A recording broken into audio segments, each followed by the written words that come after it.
Equipment do you need for DJ Pro? I'm DJ Spiegelspin, and I'm going to tell you the honest truth. When it comes to equipment that you need for DJ Pro, the real honest answer is the only equipment you need is one of these, which is a phone and an iPad. But with a lot of hobbies and careers and stuff like that, there's always tools that can make your job or hobby a lot more fun and easy and able to do more stuff. So although DJ Pro with the app just on the iPad, you could scratch, you could mix, you could load millions of songs from streaming services, you could do all that. But the thing that holds us back is that with the new devices, Apple has decided to get rid of the headphone jack. So this device that I'm using, which is an iPad Pro, it only has one port, which is a USB-C. So although they make a lot of adapters and a lot of connections that go in the USB-C, the more adapters that you have connected, I've found to make it a little bit less reliable. One of the adapters could come out, or something could get unplugged, and it could be a disaster. So when I first started with DJ Pro and the iPad, my old iPad had a headphone jack on this side and then the charging port on this side. So you could plug in the charger, have your iPad charging, and then plug in a wired auxiliary port and connect it into professional speakers. And they even make an adapter where you could have a headphone splitter so that you could use your headphones with DJing with just your iPad. And this was great because before I was able to afford a controller and stuff like that, you could set up your iPad on an iPad stand and have it connected into the speakers and then DJ perfectly. But now we can't do that as easily. So if there was one piece of equipment that I would recommend getting, it would be this controller. So let me just grab it off my shelf that I made.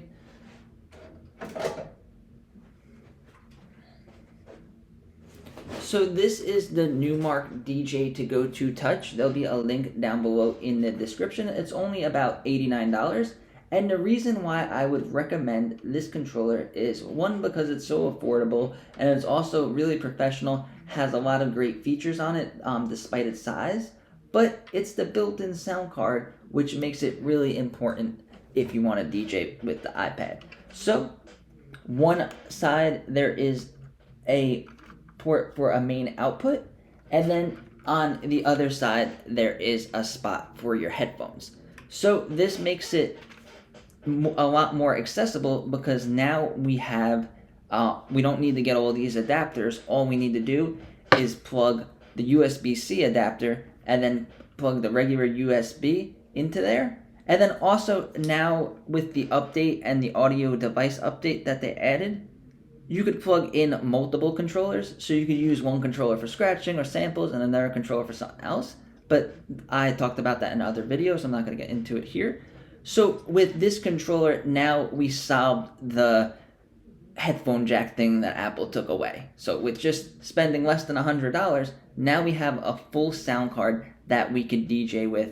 And then we have all of these buttons, and although it's not as much buttons as the larger controllers, you could still use the touchscreen while you're DJing. So I usually set this controller up right next to the iPad, and then whatever you can't do on the controller, you could do on the touchscreen by flipping to the different modes and different features within the app. So it's very important to have a hard-wired connection into your speakers because almost all of the Bluetooth speakers out there have some sort of delay called latency, and it'll make it impossible to beat match and impossible to scratch.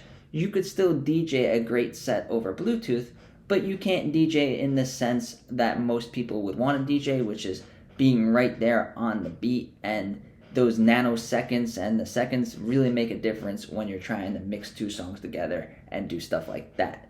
So the one piece of equipment, I would suggest an affordable controller like this. Hercules also makes some great little mini controllers that would work perfectly as well. Now another thing that you're going to need is some type of stand for your iPad, because you don't want to be DJing and holding the iPad. It takes up your hands, and then you can't use your fingers and stuff, which is really necessary for DJing. And if you use a stand, like I got this stand from the Dollar Tree, and it says it was $1, or I think $1.25 now, because everything's going up in prices. But it said it's an iPhone and an iPad stand. But if you put the iPad on it, it's barely balancing on it. And if you go to DJ and if you go to scratch and you're pressing the buttons on the iPad, it could fall over, and it's just really annoying, and it makes it look very unprofessional. So there's a bunch of great iPad stands on Amazon, and a lot of great stands that you could use. Just make sure that your iPad is stable and that it is not going anywhere. And the next piece of equipment that I would recommend when you're DJing is to have a mouse. So just by having one of these USB or Bluetooth mouses, it makes it so much easier. It gives you, instead of you could have the mouse while you're using a controller because it's connected with Bluetooth, and it gives you a lot more access to the screen. You don't have to be right on top of the iPad. Like maybe if the way you're setting up your DJ booth, your controller isn't right next to your iPad, maybe your iPad's off to the corner or somewhere, then by using the mouse, you don't actually have to physically touch the screen, and you could do all the features with the mouse. So you guys could get this for like $10, $15. And I found that adding a mouse to my DJ setup, even though it seems weird, it has helped me a lot. And the next thing that I want to talk about is, don't worry about the equipment. Nobody cares when you go do a DJ set and you're at a party. Nobody's going to go and look behind your DJ booth and be like, oh, he's using a mini DJ controller, he's not a real DJ, or oh, it doesn't sound as good, because people just care if you play the music that they want to hear. The only people that are going to care about the equipment that you use is other DJs. So don't get caught up in buying all the new controllers as soon as they come out, because even though DJ Pro comes up with new features in the updates and stuff like that, and it might seem like you need to go out and buy a controller, like the Reloop Buddy I have up there has NeuroMix programmed into the mixer already, but you could very easily change that by going into the settings and remapping the controller for whatever new feature that DJ Pro adds, or new style of DJing that you want to implement into your own DJing. So if you start using the filters a lot, if you start using 2 effects at the same time, you guys could program your controllers. Any button on the controller could be programmed to do whatever you want. So don't feel like there's no effects on this controller, I need a different one, because there's plenty of buttons, plenty of stuff that you don't use that you could add in to the controller that will make it be able to have effects or whatever you're trying to do. So don't worry about the equipment. Don't spend all your money on all the new stuff. Just use what you have, or start off small with a smaller controller and just have fun while you're DJing. And it's not about the equipment, it's about the DJ.